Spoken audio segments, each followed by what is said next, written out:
Dear friends, we have seen the manner in which certain attacks have been made on Mr. Narendra Modi, and especially keeping in mind his popularity and the way his stature has helped the Bharatiya Janata Party. This is very much in tune with the character of the Congress Party to twist and turn and fabricate issues, to fabricate the details. The recent episode, which we all know of, in which Mr. Amit Shah, the then MOS home, has been maligned along with the then CM, having failed at that attempt, the two ministers in the present government tried to make insinuation against Mr. Modi, and when the father of the girl responded, Congress party has changed tracks. Earlier, they tried to make accusation against the CM. Having failed at that, they have turned the tracks and made it into an issue of gender justice, the privacy of a woman, which was being invaded. Let me explain to the people who seem to be literate but lack the depth. So far as privacy of the woman is concerned, that seems to be violated today. That seems to be violated by the bunch of people who claim who are trying to gain political mileage out of the life of an innocent victim of a girl who sought the protection of the state. And having raised the questions as to how state was protecting, let me tell them that if a complainant, if a woman or somebody on behalf of a woman approaches the state government for the protection without even assessing the threat and the person who was involved, on what basis these accusations and allegations are being made? Are they even aware of the detail as to how the woman was being maligned? And after having no knowledge, today they are trying to do exactly the same. A case of protection converted into stalking. And if stalking didn't work, made it into snooping. And from snooping, it has at least come down to prying her privacy. Now, who is prying the privacy? The people who are making a political case out of a protection given to a girl are the ones who are actually maligning the reputation and invading the privacy. The right of privacy is a very basic right, a fundamental right of an individual. These individuals are politicians. At best and at worst, they are the ones who are trying to gain mileage out of somebody's private life. Has the girl complained? Answer is no. Has the father complained? Answer is no. Is Mr. Prashant Bhushan the brother, husband or the father of the victim? Answer is no. Who is he then? He happens to be a lawyer appearing for a tainted civil servant. Have tried in the past to malign the reputation and are repeating the same. In this case, the father sought the protection of the girl. The protection of the girl was arranged by the state, and that happened to be the anonymity, the secrecy, the cover of quietness is most important in these issues, especially when you are dealing with the sensitive issue of protecting the woman's dignity. Her life is involved. And today this girl is living a happy, peaceful life, and they are invading her life. They are invading her privacy. Under the law, the fundamental rights, somebody can approach the court and the authority whose rights are being violated. It was that girl's right which was being violated, and as Indian society is, the fathers, the brothers, the husbands will do everything to protect the honor of the girl. And this is exactly how the state then acted, and BJP is acting today with restraint. We do not wish to disclose more than needed about the intimate private matter involving a woman. Now the question is, under these circumstances, a matter which was with the police, the recorded conversation is the property of the police. How has that been leaked to a private party? They have been citing Telegraph Act. Let me just tell them, the Telegraph Act has been violated by the Cobra Post and also by the Congress Party.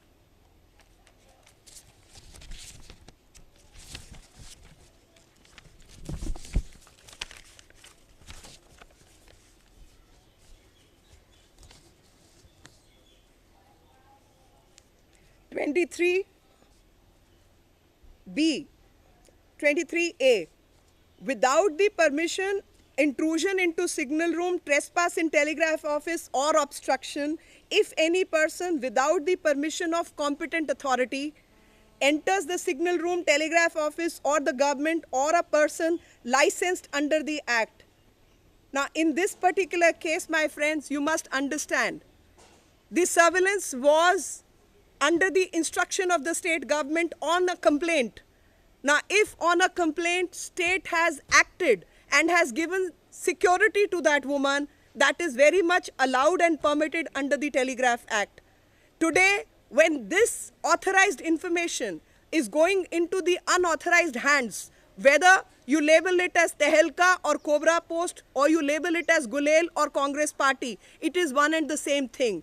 These people represent a mindset where they can play with the dignity of a woman and play completely opposite to gain political mileage out of a situation where a woman's honor needs to be protected and give it the name. And that is why I call them Goebbels, because they are trying to turn the tide in a different direction than what it was supposed to be.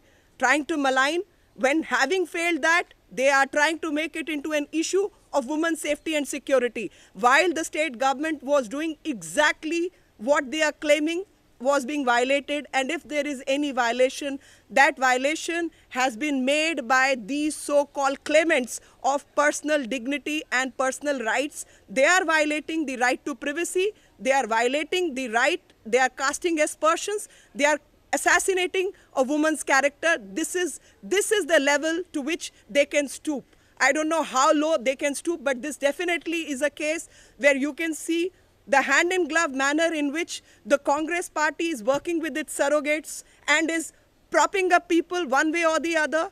Lawyers are trying to take advantage. Having failed in the courts, it is a contempt of the court, because under the court orders only, this particular investigation is handed over to a particular agency. From that agency, this matter has come out. Telegraph Act has been violated, right to privacy has been violated, and it is no person's right to know where and what I am doing. Having done this, they have actually exposed their nexus and the manner in which their politics can stoop. And this is exactly what the people of this country needs to know, that this is how the Congress party operates through many facets. मित्रों, जिस तरीके से अभी हाल ही में 2 प्रकरण हुए, 2 मंत्रियों ने, एक मुख्यमंत्री जिनकी पॉपुलैरिटी दिन प्रतिदिन बढ़ती जा रही है और उनकी सभाओं में आने वाले लोगों को जब नहीं रोक पा रहे तो चरित्र हनन करने की कोशिश की। जब लड़की के पिता ने आकर बयान दिया, स्पष्ट रूप से सामने आकर कहा कि मेरी लड़की को, मेरी बेटी को कुछ खतरे थे, उन खतरों से बचाने के लिए मैंने राज्य सरकार को निवेदन किया था कि उसको सुरक्षा प्रदान की जाए और साथ में उसके ऊपर जिस तरीके के लोग उसको तंग कर रहे हैं उस पर निगाह रखी जाए। राज्य सरकार ने वही काम किया और उस लड़की को सुरक्षा मुहैया करवाई। उस सुरक्षा के तहत इस बात को, जो कि बहुत चुपचाप तरीके से किया गया था, उसको पब्लिक डोमेन में लाकर किसी परिवार की इज्जत से खिलवाड़ अगर किसी ने किया है, किसी महिला की राइट टू प्रिवेसी से अगर किसी ने खिलवाड़ किया है, तो वो कांग्रेस पार्टी है। और कांग्रेस पार्टी ने उस महिला को जो सुरक्षा प्रदान करके इस बात पर पर्दा डालने की कोशिश थी, कुछ मामले जो लोगों के बीच में नहीं आने चाहिए, ऐसा प्रावधान करने की कोशिश की थी, उसके साथ खिलवाड़ किया है। जिन लोगों के घर में बहनें, बहू, बेटियां हैं, वो इस विषय को बहुत अच्छी तरह समझते हैं कि किसी के चरित्र को लेकर लोगों के बीच में जब इस तरीके की आवाज़ उठाई जाए और वो भी सिर्फ एक राजनीतिक हथकंडे के रूप में, तो उसका असर लोगों पर क्या पड़ेगा, वो लोगों को आज कांग्रेस पार्टी के शीर्षस्थ नेताओं को समझाने की आवश्यकता है। आज समझाने की आवश्यकता है कि ये धोखेबाजी नहीं चलेगी, जहां पर आप कहें कुछ और करें उसका बिल्कुल विपरीत। आप जिस टेलीग्राफ एक्ट का हवाला दे रहे हैं, उसके अगर आप सेक्शंस पढ़ें 24, 26, तो आपको पता चलेगा कि टेलीग्राफ एक्ट के अंदर अगर सीडी को कोई ध्यान से सुने तो ये अधिकृत सर्विलेंस थी, और अधिकृत किसी और द्वारा नहीं बल्कि उस राज्य के मंत्रियों द्वारा। तो जब मंत्रियों ने ऑर्डर दिया और उसके तहत किसी लड़की को सुरक्षा मुहैया करवाई जा रही है उसके परिवार के कहने पर, तो उसमें क्या अनाधिकृत विषय आया? आज जब उस विषय को आप पब्लिक में उठा रहे हैं तो वो अनाधिकृत है। और राइट टू प्रिवेसी किसी व्यक्ति का पर्सनल राइट होता है, ना कि तीसरे चौथे पांचवें आदमी का, और खास तौर पे राजनीतिक दल का वो अधिकार नहीं है। क्या लड़की ने आपको शिकायत की? जवाब है नहीं। लड़की के पिता ने शिकायत की? जवाब है नहीं। लड़की के पति ने शिकायत की? जवाब है नहीं। लड़की के भाई ने शिकायत की? जवाब है नहीं। तो आप कौन है? मैं हूं खामखा कांग्रेस पार्टी। ये हूं मैं, ये है कांग्रेस पार्टी जो कि दूसरों के मामलों में किसी के स्वच्छ और साफ जीवन के ऊपर लांछन लगाने में 2 मिनट नहीं लगाती, और उस 2 मिनट का केवल और केवल राजनीतिक लाभ उठाने के लिए किसी व्यक्ति के प्राइवेट जीवन को सड़क पर लाके खड़ा कर देना कहाँ की राजनीति है मुझे समझ नहीं आता। मुझे मालूम है देश में राजनीति का स्तर गिर चुका है, लेकिन किस हद तक गिर चुका है ये आज स्पष्ट हुआ। आज स्पष्ट हुआ कि जब इस मामले में इस तरीके की हरकत में ये कोर्ट के अंदर फेल हो चुके, जब कचहरी के ये ऑर्डर्स का उल्लंघन करते रहे, तो आज आकर उसको लोगों के बीच में इस अभद्र तरीके से फैलाने की कोशिश की। पहले इनके 2 मंत्रियों ने मुख्यमंत्री के खिलाफ कुछ अभद्र भाषा की तरीके से इशारा करते हुए कुछ लांछन लगाने की कोशिश की। जब लड़की के पिता ने सामने आकर ये बात कही कि मेरे कहने पर उस लड़की को सुरक्षा दी गई थी, तो अब उस मुद्दे को बदलकर महिला सुरक्षा के विषय से जोड़ दिया गया कि उसकी प्राइवेट लाइफ में इन्वेड किया। अगर उसकी प्राइवेट लाइफ में किसी ने इन्वेड किया तो वो कांग्रेस पार्टी ने किया। क्या उस महिला ने शिकायत की? टेलीग्राफ एक्ट के तहत अगर कोई कंप्लेंट कर सकता है तो वो महिला ही कर सकती है जिसकी सुरक्षा का वायलेशन हुआ। इस केस के अंदर उस महिला को प्रोटेक्शन की आवश्यकता थी, और किस खतरे से वो जूझ रही थी उसकी जानकारी इन लोगों के पास नहीं है। और अगर इन लोगों के पास ये जानकारी नहीं है कि किस तरीके के खतरे से वो जूझ रही थी, इनको ये अधिकार नहीं है उस महिला के विषय में, उसके पिता के विषय में, उसके पति के विषय में, या उसकी लड़की के मामले में इस तरीके का खुलासा लोगों के बीच में डाला जाए। इस हद तक राजनीति का स्तर जाएगा, मुझे इसकी उम्मीद आज भी नहीं थी।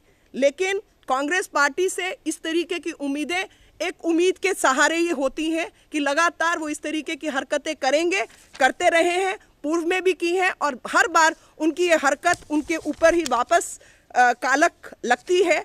और एक 60s के ज़माने में एक नारा होता था, कांग्रेस को काला हाथ, कालो हाथ। आज कहीं ना कहीं जब इस मामले को आप देखें तो चाहे वो कोबरा पोस्ट हो, चाहे वो गुलेल.com हो, और चाहे वो तहलका हो, और चाहे कांग्रेस पार्टी हो, तो कहीं ना कहीं ये सरोगेट्स हैं कांग्रेस पार्टी के, और वो काला हाथ दिखाई देता है कि किस तरीके से पीछे पीछे कुछ चीज़ों को सियासी रूप दिया जाता है और उन सब बातों को गलत तरीके से पेश किया जाता है, मामले को उलझाया जाता है, तोड़ा मरोड़ा जाता है, और किसी भी लड़की की ज़िंदगी के साथ इस तरीके का खिलवाड़ कर सकते जो अपने जीवन को सुरक्षित तरीके से इज्जत के साथ निर्वाह कर रही है, उसको मजबूर कर रहे हैं सड़क पे आने के लिए।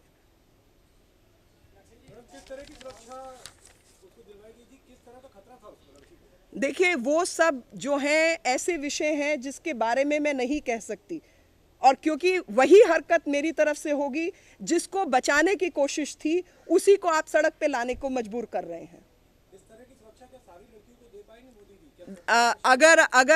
अगर आप सुरक्षा की बात करें तो जिस तरीके से दिल्ली का कंपैरिजन करें आप गुजरात के साथ, तो इस तरीके की सुरक्षा गुजरात ने अपने यहाँ की लड़कियों को दी है, और वही इसका एक उदाहरण है। मैं आपको सुप्रीम कोर्ट का ऑर्डर दिखा देती हूँ जहाँ पर इस तरीके की अभद्र टिप्पणी हुई थी, और कॉलिन गोंजाल्वेस नाम के वकील ने अंडरटेकिंग दी थी कि हम इस मामले में ये सब पैराग्राफ्स को हटाएंगे, क्योंकि कोर्ट ने इनको फटकार लगाई थी और कहा था कि हमारी कोई ऐसी इच्छा नहीं है।